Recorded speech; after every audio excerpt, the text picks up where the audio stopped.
Hello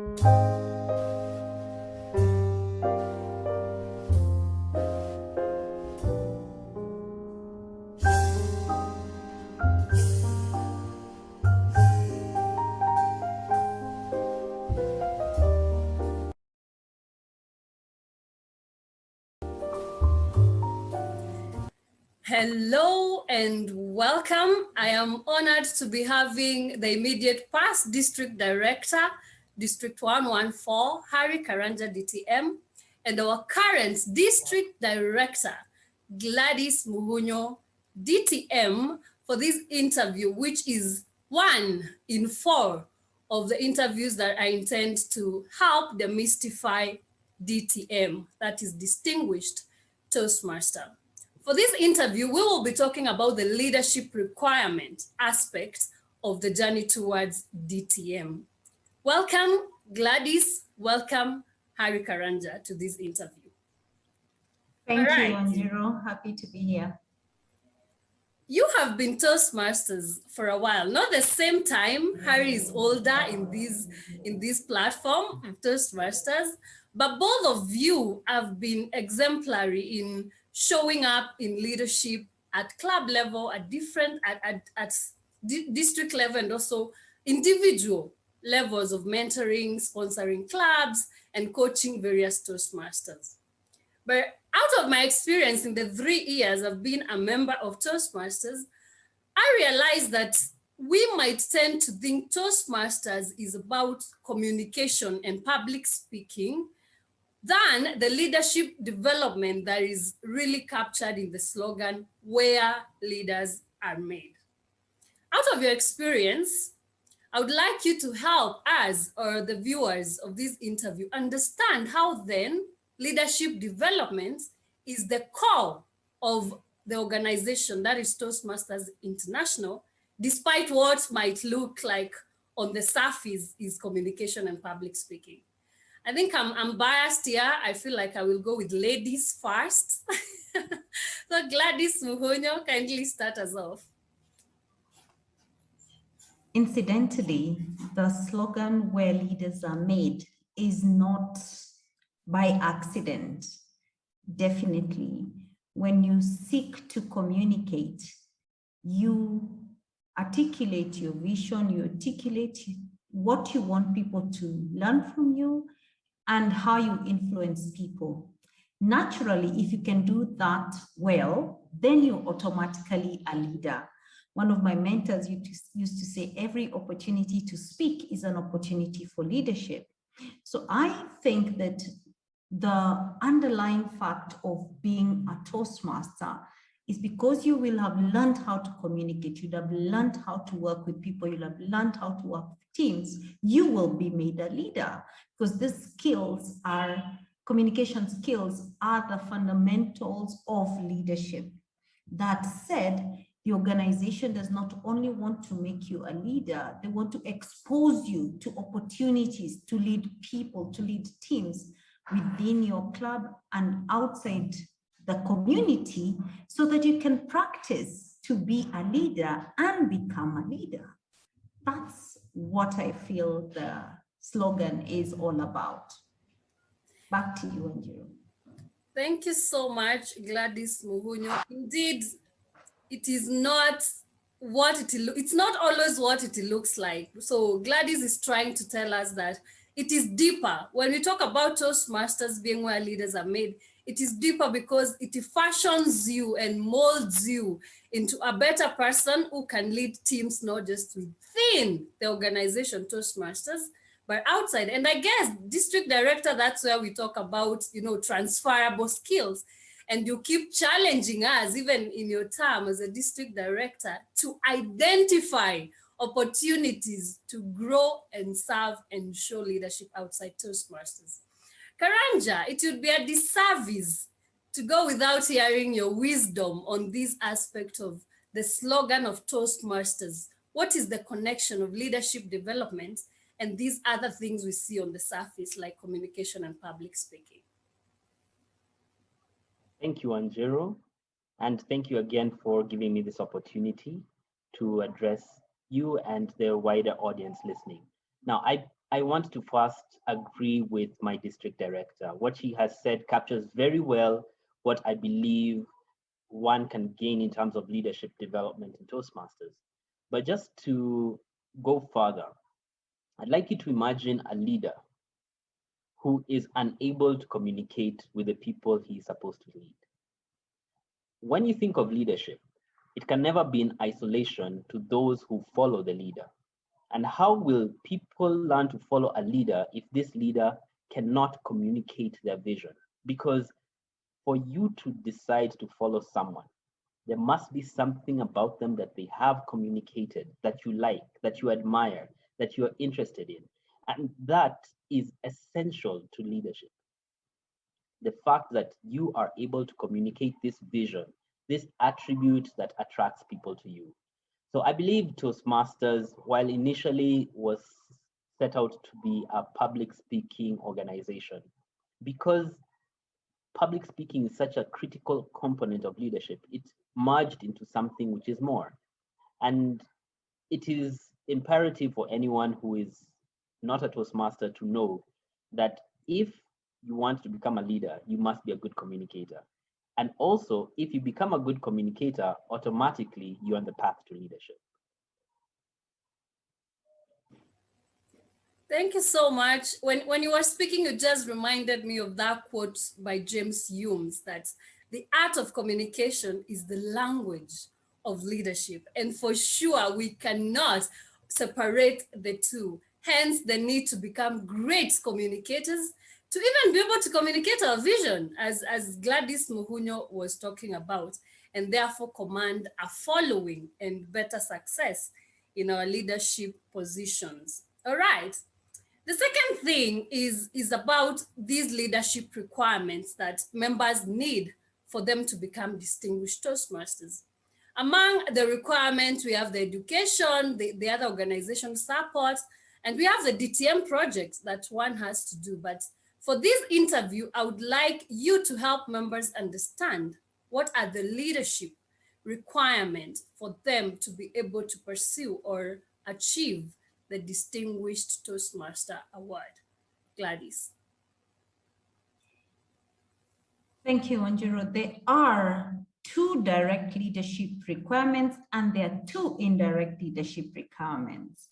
I will talk about 2 direct leadership requirements and allude to the indirect ones so that my predecessor can talk about them. So the 2 direct leadership requirements is 1 year of service as club leader and 1 year of service as a district leader.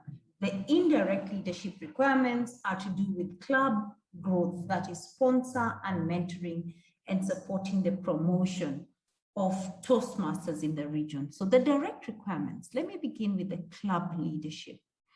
When you are in a community of like-minded people who are pursuing a common goal, and one of you takes on the mantle to help your team achieve a certain vision in their own personal development journey, by stepping up to lead, by stepping up to motivate people to their own journey, by stepping up to influence non-Toastmasters to understand what they can do, you are then serving as a club leader. The 7 roles that term: secretary, treasurer, vice president public relations, vice president membership, vice president education, and club president, each have unique skills that you learn and you include in your leadership journey and polish your skills. By serving for 1 year, it brings out consistency, it brings out teamwork. It means that you're working together with your team to a common goal. And those are the qualities of a leadership. Are you delivering? Are you collaborating? Are you networking and helping people to achieve a common goal with, together with others? That's a critical role. Now, when you finish at the home club, we want to see how you can stretch your Toastmasters believes that you need to stretch your skills at another level of helping other people at district leadership. The entry level is area director. So you have served at club level, and then you take 2-3 clubs and help them. I equate this in the community field as having branches. So you have run a branch and now you can run 3 branches. You know, literally the skills that you're practicing at a small level, you can then multiply it and grow other people by working through others. You know, this leadership role of working through others means that you've learned how to delegate and empower. You've learned how to communicate outside of your comfort zone to areas that you normally would not go to. So it is critical that you serve for 1 year as a club officer and a minimum of 1 year as a district leader. These are the direct leadership requirements for DTM. I want to pass over to my predecessor, DTM Harry, to talk about the indirect leadership. Well, thank you, Gladys. You are doing so well. I would have been happy for you to conclude. But since you've given me the opportunity, I can speak a bit about the requirements to be a sponsor or a mentor to a Toastmasters club. Now, as Gladys has mentioned, these relate to club growth. And when you are a sponsor to a club, essentially it means you are able to initiate the formation of a new Toastmasters club, organizing the initial demonstration meeting that will have prospective Toastmasters turn up and experience Toastmasters for the first time, putting together the initial leadership for the club, those leadership positions that Gladys has referred to.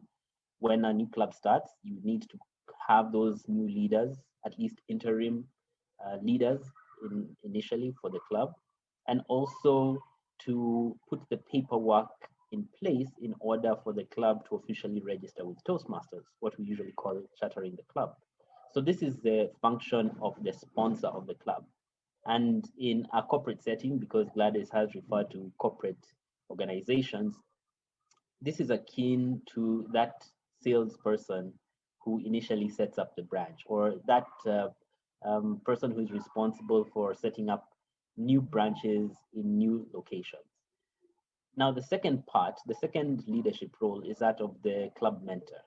And the club mentor takes over from the club sponsor and provides support to this new club for the first 6 months to 12 months of the club's formation. Now, the role of this mentor is essentially to ensure that this young club has the necessary support it requires in order to flourish, in order to meet the club mission, which is essentially to support its members to gain from the Toastmasters program. So both these leadership roles one can be substituted for the other. You don't have to do both in order to earn your DTM, but you need to do at least one of these in order to qualify for the DTM. Maybe the only one that Gladys did not mention is a club coach, which is also an alternative way for you to earn this, or for an alternative leadership requirement to attain the DTM status. And a club coach essentially is one who comes in to support a club that is facing challenging times. So a club which has fallen below 12 members requires someone to come in and support the club in order so that it can get back to a membership strength of at least 20 or better. Thank you so much for that comprehensive response. And I like that you've brought in the indirect aspect of leadership, because when I look at the DTM structure and I find it on the other side of organizational supports as electives, I ask myself, these roles require a lot of skills that maybe you could have practiced at club level as a club officer, or an active Toastmaster for you to sponsor, mentor, coach, or even run a speechcraft. I hope I'll be able to run a different interview on that, but you've brought out the two key direct leadership, that is the club and the district leadership. And there are two questions that I would like to ask as a follow-up to these. Some members do not understand or miss out because they do not understand that this service, the all 1 year, I suffered from that. I think also, Gladys, there's a point you suffered from the aspect of which particular times within the Toastmasters year matters a lot. What must you have done in that year, like that requirement of participating in the creation of a club success plan, you know, that kind of knowledge. I think members need to understand the specifics in the year and the participation as a club leader. The second aspect, members sometimes feel like district leadership opportunities are not as sufficient, if I can use that word.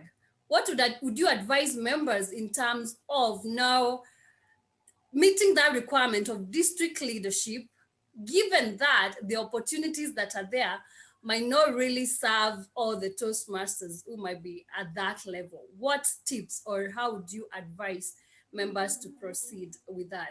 You can handle both or you can handle one and pass it on to Karanja. Gladys. Thank you. I don't know if Harry would want to go first this time. Harry, do you want to go first? If with your permission, I'd be happy to speak first. I can just tackle one aspect. Yes, proceed. Which was very interesting. I mean, Wanjiru, you asked what happens if there are not enough leadership opportunities. And I can relate to this. In fact, I can tell you a story which will help explain. You see, when I was Vice President of Public Relations at Nairobi Toastmasters Club, which was my first club, I felt a desire to move on in the leadership rank and eventually become president. But I thought that based on my rank, which was the 4th ranking office, it would take me at least 3 years to become president of the club. Mind you, that time we only had 4 Toastmasters clubs in the entire country. So if I was VPPR at Nairobi, I mean, that was probably the best platform for me to get to president. So what did I do since I wanted to lead my own club? Well, I went and chartered my own club and I became the president of that club. So leadership opportunities are there for the taking. If someone wants to become an area director, which is the entry-level district leadership position, then that person can take time to charter new clubs. You only need 3 chartered clubs and 1 prospective club to form an area. And absolutely, if you do that, you are going to be on the first track to being appointed or elected as the area director for that new. So I can tell anyone who wants to become a district leader, opportunities are limitless. Over to you, Gladys. Absolutely, I second that because that's exactly what I did in Nakuru area, formed 3 clubs and became my own area director. So it is possible that you can get these opportunities by building them and getting out of your comfort zone. I really resonate with that story of Harry. On to what is the real critical time for you to get into this district leadership. It is the beginning of the year. The year begins, the Toastmaster year begins on 1st of July of that year and ends on 30th of June of the next year. There are critical things that are done at the beginning of the year that show that you are strategically planning for the growth of that role that you have taken on. First is to get information from your predecessor of where the area or the district position you reach or the club level. Second is to build a succession plan for which you will serve under, and you'll be communicating to the people who've appointed you, the people you're presenting you on this succession plan. And then finally is to measure every quarter how you're achieving this goal. So if you miss the beginning of the year, June, or you serve 6 months and you didn't participate in the club succession plan, it is deemed that you did not plan for your role. It was handed over to you. And so you miss a critical aspect of leadership, which is succession planning and passing it on to the next. If you realize in the realm of leadership, as you move from a junior leadership club officer role to up to the president, or in district from area director to division to district, there's a method of succession planning.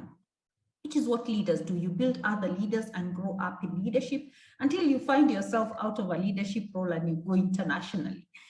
That means that at the beginning of the term, you must also craft your own leadership journey. Don't just go blindly, just to tick a box.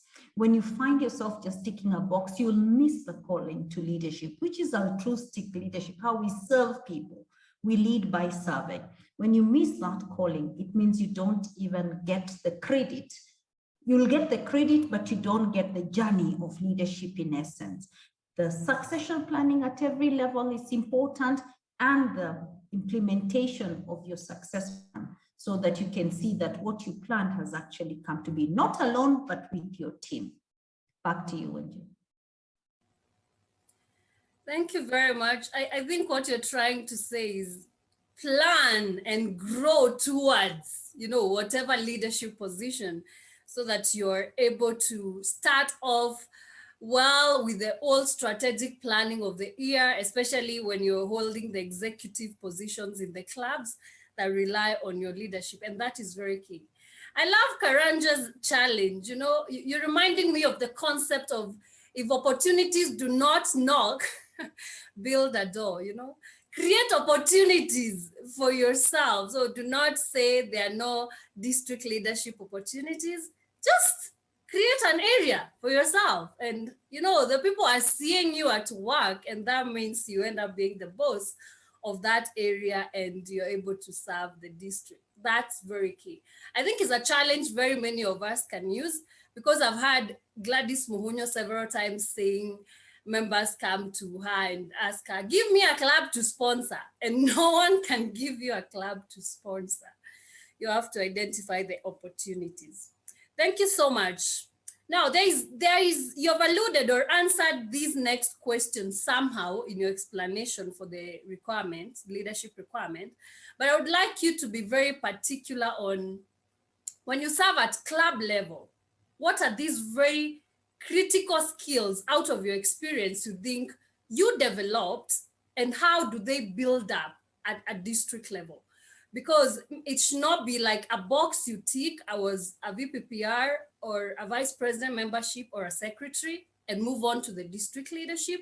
What would you say are the key skills, if one is doing their role right, they are likely to really learn, build, and how can they advance these skills at now district leadership level? Harry Karanja, you've done that for the longest time in this room. So may you take us through that. Well, I'd be delighted to. Let me speak about the roles that I have served, because those are the ones I can, have experience about. So at club level, I've served as the Sergeant at Arms, Vice President Public Relations, and as a president. And of course, at district level, I've served as the Club Growth Director, Program Quality Director, and District Director. So let me start with the club level roles. The Sergeant at Arms role, and the Sergeant at Arms role is the first role I had when I joined Toastmasters. And this role was a challenging one for me, because I did not previously find it very easy to speak to people who are not familiar to me. So surprisingly, as it might sound, I was quite shy when it came to talking to strangers. Yet this role required me to be the host of the club meeting, to welcome new people who attended the meeting, be the friendly face that they would see first, and help in that way get them to become long-lasting members. I had to develop the skills of getting out of my comfort zone to speak to people who I was not familiar with. That role at Sergeant at Arms went on to support my role as Club Growth Director, because when you're Club Growth Director, you participate in a lot of demonstration meetings. You meet so many new people, and people of all stripes and colors. So you need to be comfortable to be able to speak to complete strangers. And that's actually how the Sergeant at Arms role came to support me as a Club Growth Director. Going on to the role as VPPR, I served in this role 2 times at Nairobi Toastmasters, and I mean, I would be honest and say the first edition or the first time I served in this role was unremarkable. I mean, I can't even remember what I did that entire year. So thankfully, I got an opportunity to serve again, and this time I wanted to correct all the deficiencies that I noticed in my first time at this role. And of course, one of them was as VPPR, your job is in the title, okay? Public relations. This is something that I came to become more proficient in using Toastmasters as a sandbox. So I learned to use the internet and to use websites and to use social media because in my role as VPPR, I was encouraged to reach out to publicize our club meetings. And this experience of going out and publicizing and talking about our club also, of course, came in to help me as the club growth director. But more than that, when I was VPPR, I helped organize an event which we call the IPP Mbuzi. And this was just a social event which brought together all the members of the club and also brought the immediate past president to honor him for his service as a president. Now, this was the first time I was organizing an event of this nature. Okay, that it's not my background to do such events. I had not done something similar to this before. And the skills I learned as I was doing this were really project management skills. And project management skills in an area where I am not naturally comfortable in. And project management skills, especially organizing an event, came in to support my role as PQD. Because as PQD, I of course had to go out and manage one of the biggest projects in the Toastmasters year, which is the annual conference. And this was being done in a different country. It was quite challenging dealing with, an ever-changing scope, resources which were never sufficient. And I used those skills I had learned as VPPR, those project management skills, to also support this role as PQD. But lastly, and the role which I encourage everybody to serve at least once in, was my role as club president. This is probably the position I learned the most in, more than even all the district leadership positions, even as district director, because the club president role is that role where you are intimately connected with the people you're leading. As district director, you can be a bit far removed from the people who are benefiting the most from the program. But when you're club president, each and every single member is your responsibility. And what I learned as club president is that I had to forget, all the project management skills I learned as VPPR if I was to be successful. Because a club president's role, at least the way I found it to be, I found success in it, was to be a good communicator. It was to be able to inspire my team to achieve our vision. It wasn't to get down in the weeds and do the work myself. So being a good communicator is essential when you're in a position of leadership. 90% of a CEO's role, which I would say the president and the DD's role are communication. The minute you start doing the work yourself, that is the time when you know that you are losing the plot. So I hope I haven't preempted anything Gladys is going to say, but those would be at club level and how they can translate to district level. Wow, fantastic. Picking up from there is pretty much the same. My experience of rising up the ladder so quickly, I was almost breathless, was ensuring that every role I took, I actually read about it. And I look for someone who's done that role before. We say leaders are readers. And there's so much you can read about the role that you've been given. There's so much you can learn from other people who have done that role. I also added a phrase that leadership is mentorship, because there are people willing in Toastmasters to hold your hand and mentor you through these roles. And thereafter, you mentor others on the role. So at club level, I created the club president, which was my most favorite role actually, as a board chair in an organization in a school. You set the tone of the meeting, you set the schedule, you set what rules will be carried through the meeting. You bring the people on board to deliver a certain aspect, whether it's a club meeting or a year going forward.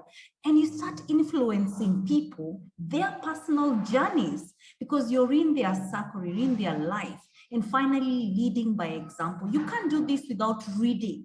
So I found the club president role required me to read a lot about this organization, to also set my standards and to look to others who had gone before me on what that leadership entitled. It is such a joy to find when you lead people and they go through the motions and even become better than you.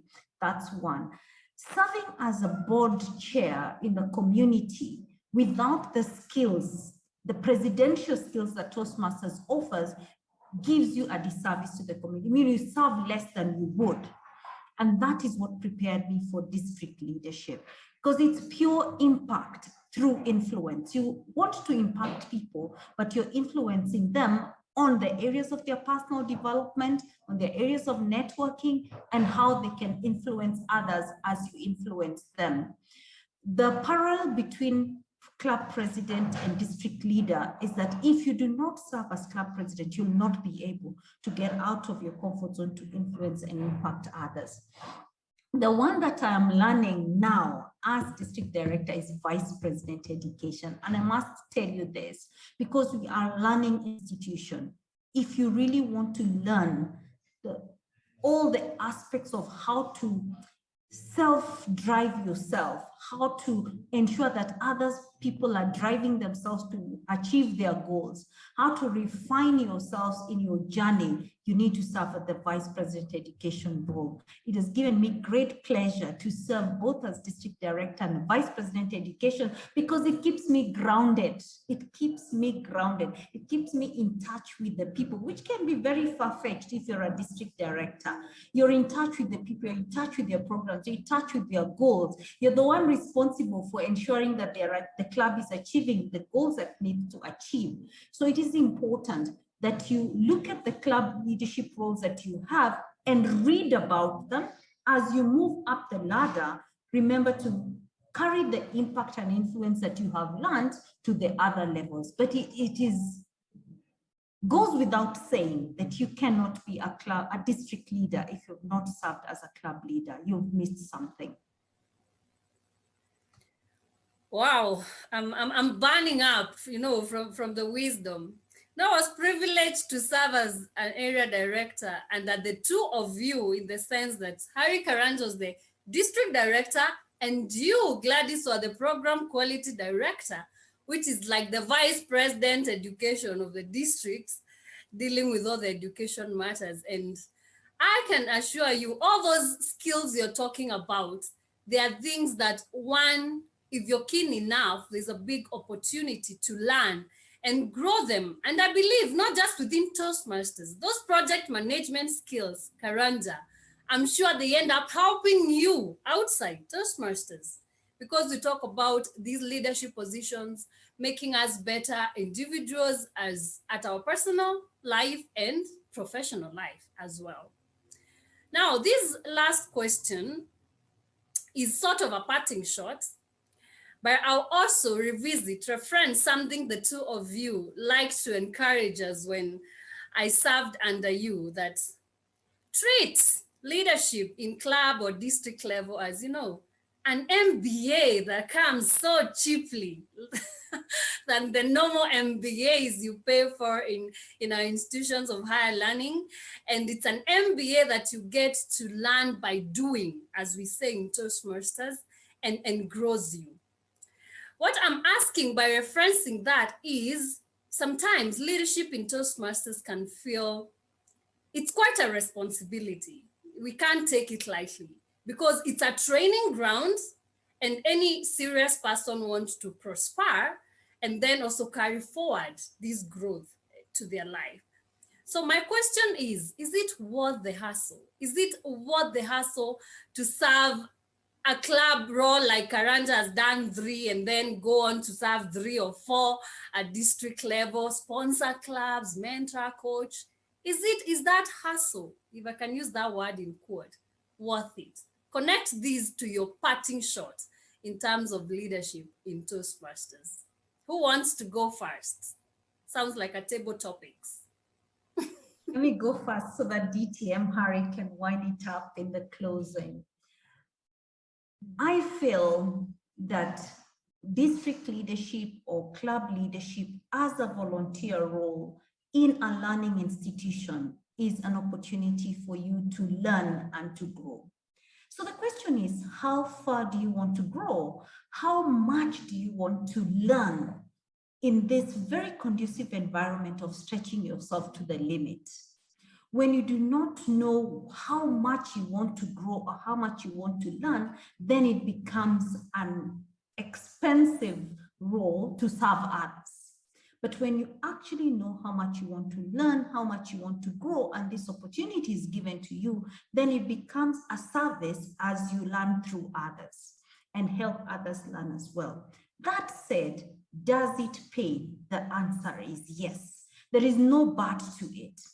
Payment is never in monetary terms, but it can be in monetary terms in terms of influence. The 3 areas that have paid for me as a leader at club level, at a district level, is 1, personal development. There are so many areas of leadership that I could not have done in my master's level. And I can say from other paid organizations because they were not experiential. They are not experiential. And because of participating as a leader, I learned this. The second is influence. Imagine you sit somewhere and you influence 3,000 people just because you're a district director. Where else are you going to get that kind of people to influence? Influencing doesn't come by making people obey you, but having something of value to share with people like magic. Fast people, mentor, appreciate, give of yourself, identify and care. When I'm influencing people through my district mandate, it means that I have a year and they can see themselves growing and learning. And finally, I have learned that my network is my net worth. As I build to know Wanjiro and Harry, everybody on their phones is within my network, whether I know them or not. Every time I link and interact with someone, I build my network. These are things you get more when you're a leader, not when you're being served by others, so that you become the point of reference, the point of source. I do not regret. In fact, I have a problem because I'll never leave leadership, because I have learned as you communicate and practice, then you become the leader that you want to be and lead and showcase your skills across the world. Over to you, Harry. Wow, Gladys. I would just like to say ditto and close it there, but I would not be doing this interview justice if I didn't mention something. You've mentioned the professional benefits that come through Toastmasters, and I echo all of those because I've personally experienced them. I just like to talk a bit more about some of the personal benefits that I have also experienced towards answering the question if it's worth it. A short story is that I joined Toastmasters in 2008. And as Wanjiro said at the beginning, I've been here much longer. What maybe she doesn't know is that from the year 2008 up to almost the end of 2012, I was a very inactive Toastmaster. For 5 years, I renewed my membership dues. I told you I even served in some roles, but it was basically checking off the boxes. During those 5 years, all I managed to do was give 5 speeches at my club. And some of those speeches I could even spend over 1 year apart before I gave them. Now, what changed after 5 years? A good friend of mine and the immediate, well, is a past president of Nairobi Toastmasters, Peter Mtua, DTM, encouraged me to take up a role as a webmaster for the club. And when I took up this challenge of webmaster, I started doing something which I found was giving value to the club, as well as I found myself enjoying the experience of taking up a challenge. From webmaster, I went on to serve as VPPR the second time. I went on to be a founder of Alibad Toastmasters Club. Many other Toastmasters clubs I participated in sponsoring through Roadmasters with Gladys and others. Became CGD, formed a territorial council all the way until district director. And that happened in the second 5 years. What am I trying to say? Is when I pushed myself outside the comfort zone is when I truly realized benefits in Toastmasters. But in addition to all those benefits in growing the Toastmasters organization and helping so many people come in as leaders, I also experienced personal benefits in my own life. Toastmasters is not, when they say where leaders are made, it's not said lightly. And the most important leader is that leader in the family unit. So Toastmasters, I can say, has helped me be a better leader in the most important unit there is, which is the family unit. I feel that through my experience in learning, especially how to give feedback, in learning how to communicate, interpersonal communication, in learning how to use my body as a tool for communication, I have become a better husband. I have become a better father. I have become a better person in my community.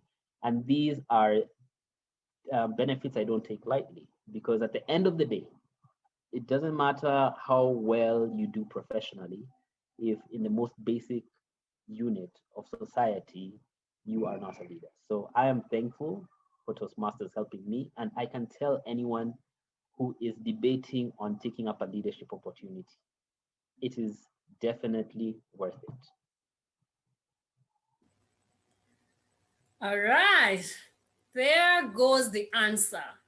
Is the hustle to commit, give your time and energy to serve at club, district level, and other mentorship, coaching, club sponsorship, and all that, worth it? The two leaders here have told us it is definitely worth it, and they have given us their experiences, both at personal and professional level. It is my hope that by watching this interview, you get to understand what are the leadership requirements for your Distinguished Toastmaster Award. But more importantly, it's not about the award. It's about the growth that comes with it, because it's not to tick the box. As given by Harry Karanja, his first 5 years in Toastmasters were ticking a box, and he did not feel any growth from it until he became a proactive Toastmaster. I love saying that Toastmasters program is designed to grow all of us, but it does not grow us until we consume it, commit, and be proactive in following and learning through the program. So yes, Toastmasters is where leaders are made, but we have to show up and take opportunities to serve in these positions. And if you feel like opportunities are not there, create them by sponsoring clubs that you can become presidents to, by sponsoring 3 so that you become an area director in your own territory, and much more. It has been a pleasure. Gladys, Nyambura, Muhunyo, and Harry Karanja, Distinguished Toastmasters, you have been my mentors in my journey, even when you're silent and I'm just observing. Trust me, even this session might as well have served as a mentorship session for me, and I believe for many other Toastmasters across the district and the world, and prospective Toastmasters. So thank you very much for showing up, sharing your knowledge, your experience. And it is my hope that we get to have more distinguished Toastmasters in the district, but not just distinguished Toastmaster, but quality Toastmasters and leaders. Thank you very much and stay safe. Thank you. Bye-bye. Thank you. Good evening.